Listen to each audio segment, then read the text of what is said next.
हिंदू क्यों नहीं जा सकते मक्का मदीना में। शताब्दी की स्पीड से फैलती हुई ये न्यूज आजकल सोशल मीडिया पर बहुत ज्यादा वायरल हो रही है। इसके मुताबिक ये कहा जाता है कि मक्का मदीना में शंकर भगवान को कैद करके रखा गया है और लोगों का ये सवाल है कि अगर ऐसा ही है तो फिर क्यों यहाँ पर मुसलमानों की इतनी ज्यादा भीड़ उमड़ती है, लेकिन एक भी हिंदू देखने को नहीं मिलता। आखिर सच्चाई क्या है मक्का मदीना की? क्यों यहाँ पर किसी भी हिंदू को देखकर उसे बाहर से ही रवाना कर दिया जाता है? दोस्तों, आज हम आपको मक्का मदीना और शंकर भगवान के बीच के कनेक्शन के बारे में बताएंगे और ये भी बताएंगे कि क्या ये बात सच है या फिर इसके पीछे कोई राज छुपा हुआ है। पर इस सब के पहले आप हमारे चैनल अनोखी दुनिया को सब्सक्राइब कर लें और बेल के आइकन को दबाना ना भूलें। आप काफी लंबे समय से इस न्यूज को सुनते आ रहे होंगे कि मुसलमान जिस काबा को अपनी सबसे पवित्र जगह मानते हैं उसके अंदर शिवलिंग मौजूद है, और तो और मुस्लिम जिस जगह पर शैतान को पत्थर मारते हैं वो जगह कोई और नहीं बल्कि खुद शिवजी हैं, जिसे सऊदी अरब के लोगों ने कैद करके रखा है और इन्हें लगता है कि अगर कोई हिंदू वहां जाकर उन पर पानी डालेगा तो वो आजाद हो जाएंगे। यही वजह है कि मक्का मदीना में हिंदुओं का आना जाना मना है। अब इस दावे में कितनी सच्चाई है ये तो हम आपको बताएंगे ही, लेकिन इससे पहले आपका ये जानना जरूरी है कि आखिर मक्का मदीना मुसलमानों के लिए इतना ज्यादा खास क्यों है। सऊदी अरब एक पूरा इस्लामिक देश है जहां पर इस्लाम धर्म को मान्यताएं दी जाती हैं। यहाँ पर पेट्रोलियम बहुत ज्यादा मात्रा में पाया जाता है, इसलिए ये दुनिया भर में विकसित देशों में से एक देश है। सऊदी अरब की राजधानी रियाद है और यहाँ की करेंसी रियाल है, लेकिन यहाँ की राजधानी से ज्यादा प्रसिद्ध यहाँ के दो शहर हैं, एक है मक्का और दूसरा है मदीना। ये दोनों ही शहर केवल सऊदी अरब में रहने वाले मुसलमानों के लिए ही नहीं बल्कि पूरी दुनिया में रहने वाले मुसलमानों के लिए सबसे ज्यादा अहम है। इसकी सबसे बड़ी वजह ये है कि यहाँ पर हर साल लाखों की संख्या में मुस्लिम आते हैं। ये मुसलमानों के लिए तीर्थ स्थल की तरह है। हिंदुओं में ये मान्यता है कि 4 धाम की यात्रा कर ले इंसान अगर तो उसके सारे पाप और सारे दुख मिट जाते हैं। ठीक उसी तरह इस्लाम धर्म में ऐसा माना जाता है कि मक्का मदीना जैसी पाक जगह के दर्शन करने के बाद इंसान खुदा के नेक बंदों में शामिल हो जाता है। इसलिए हर मुस्लिम के लिए ये ख्वाहिश होती है कि वो मरने से पहले एक बार हज की यात्रा जरूर कर ले। इस जगह की महत्वता कितनी है इसका अंदाजा आप इस बात से ही लगा सकते हैं कि मुस्लिम चाहे दुनिया की किसी भी कोने में नमाज क्यों ना पढ़ता हो, वो हमेशा काबा की ओर मुंह करके नमाज पढ़ता है। जैसे कि भारत में रहने वाले मुस्लिम पश्चिम की ओर मुंह करके नमाज पढ़ते हैं, क्योंकि हमारे देश से मक्का पश्चिम में स्थित है और मुस्लिम ये भी मानते हैं कि पश्चिम की ओर मुंह करके झूठ बोलना गुनाह है। दोस्तों, जब लोग हज की यात्रा करने के लिए जाते हैं तो काबा के चारों ओर चक्कर लगाते हैं, इसे तवाफ कहते हैं और ये हज का सबसे खास हिस्सा होता है। साथ ही वो मदीना की जियारत करने जाते हैं। मदीना वो जगह है जहाँ पर पैगंबर मोहम्मद की कब्र बनी हुई है। दोस्तों, मक्का मदीना के बारे में तो आप लोगों ने काफी कुछ जान लिया है, लेकिन उन तस्वीरों का सच जानना भी बहुत जरूरी है जो आजकल सोशल मीडिया पर बहुत ज्यादा वायरल हो रही है। यहाँ तक कि कई सालों से लोग इस चीज पर विश्वास भी कर रहे हैं, पर हम आपको बता दें कि इंटरनेट पर वायरल हो रही ये बातें सिवाय अंधविश्वास के और कुछ भी नहीं है। अगर आप सच्चे हिंदू हैं तो आप ये बात मानते ही हैं कि शिवजी की तीसरी आंख जब खुलती है तो प्रलय आ जाती है, तो भला आप इस बात को किस तरह से यकीन कर सकते हैं कि कोई शिवजी को कैद करके रख सकता है? और वैसे भी आप किसी भी धर्म के क्यों ना हो, लेकिन एक ईश्वर के घर पर दूसरे ईश्वर को कैद करके रखने वाली बात सरासर गलत है।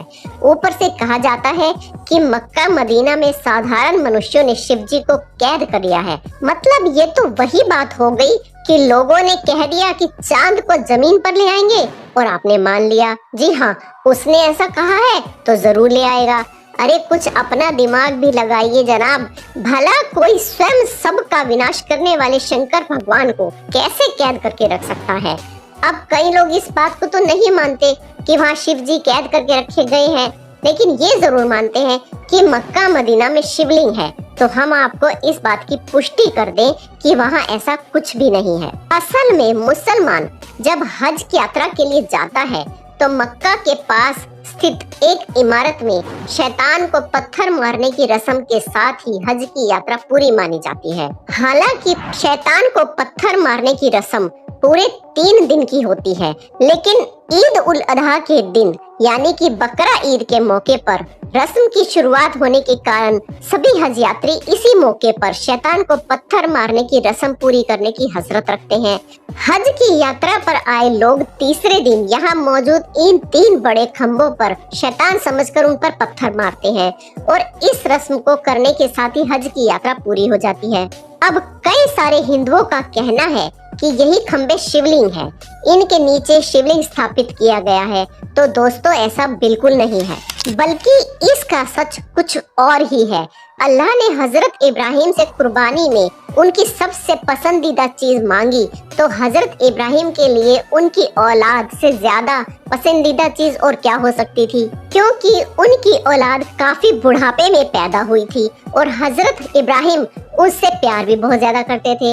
लेकिन अब अल्लाह का हुक्म तो मानना ही पड़ेगा, इसलिए हजरत इब्राहिम ने अपने बेटे की कुर्बानी देने का फैसला किया। दोस्तों हजरत इब्राहिम जब अपने बेटे को लेकर कुर्बानी देने के लिए जा रहे थे, तभी रास्ते में उन्हें शैतान मिला, जिसने हजरत इब्राहिम से कहा कि वो इस उम्र में अपने बेटे की कुर्बानी क्यों दे रहे हैं। अब तो उनको बेटा होना भी बहुत ही मुश्किल है, ऊपर से ये बेटा इतने सालों के बाद बुढ़ापे में पैदा हुआ है जो बुढ़ापे का सहारा बनेगा। अल्लाह के कहने पर कैसे हजरत इब्राहिम अपने जिगर के टुकड़े की कुर्बानी दे सकते हैं। अभी शैतान की सारी बातें सुनकर हजरत इब्राहिम सोच में पड़ गए और फिर उनका कुर्बानी देने का इरादा भी डगमगाने लगा। लेकिन फिर उनको ख्याल आया कि नहीं, ये गलत है, अल्लाह की फरमाइश सबसे पहले है, और हजरत इब्राहिम कुर्बानी देने के लिए चले गए। हजरत इब्राहिम को लगा कि कुर्बानी देते समय कहीं वो भावनाओं में न बह जाएं। यही वजह है कि कुर्बानी देते वक्त उन्होंने अपनी आंखों पर पट्टी बांध ली। लेकिन भला खुदा कैसे किसी के साथ बुरा कर सकता है। वो तो बस हजरत इब्राहिम की परीक्षा ले रहे थे, जिसमें हजरत इब्राहिम पूरी तरह पास हो गए थे। इसलिए खुदा ने हजरत इब्राहिम के बेटे की जगह कुर्बानी देने के लिए एक बकरे को खड़ा कर दिया, और तभी से बकरा ईद के दिन बकरे की कुर्बानी देने की परंपरा चली आ रही है। यही वजह है कि जब हज यात्री जानवर की कुर्बानी दे देते हैं तो वो उस शैतान को पत्थर मारने पहुंच जाते हैं, जिसने हजरत इब्राहिम को भड़काने की कोशिश की थी। और इसी पत्थर मारने की रस्म के साथ वो खुदा से ये वादा भी करते हैं कि अब कोई भी शैतान उन्हें कभी नहीं बहका पाएगा, फिर चाहे वो शैतान बाहर की दुनिया में हो या फिर उनके मन में हो, वो हमेशा सच्चे दिल से ही खुदा की इबादत करेंगे। ऐसे में दोस्तों ये कोई शिवलिंग नहीं है, बल्कि ये 3 खंबे हैं जो शैतान का प्रतीक है, जिस पर पत्थरों की बरसात करके लोग अपने अंदर के शैतान को मारने की कोशिश करते हैं। ऐसे में कुछ लोगों के मन में ये सवाल आता है कि अगर वहाँ ऐसा कुछ भी नहीं है तो फिर वहाँ हिंदुओं को क्यों नहीं जाने दिया जाता। दोस्तों यहाँ पर सबसे पहली बात तो ये है कि सिर्फ हिंदुओं को ही नहीं, बल्कि किसी भी गैर मुस्लिम धर्म, फिर चाहे वो हिंदू हो, सिख हो, ईसाई हो, बौद्ध हो या फिर कोई भी हो, अगर वो मुसलमान नहीं है तो उसे काबा के अंदर नहीं जाने दिया जाएगा, क्योंकि ऐसा माना जाता है कि अगर कोई मुस्लिम नहीं है तो जाहिर सी बात है कि वो सच्चे दिल से अल्लाह पर विश्वास नहीं करता है, और जो सच्चे दिल से अल्लाह पर विश्वास नहीं करता है उसे काबा के अंदर प्रवेश करने की इजाजत नहीं है। यहाँ सिर्फ उन्हीं लोगों को अंदर जाने दिया जाता है जो बिल्कुल पवित्र मन से अल्लाह को मानते हैं।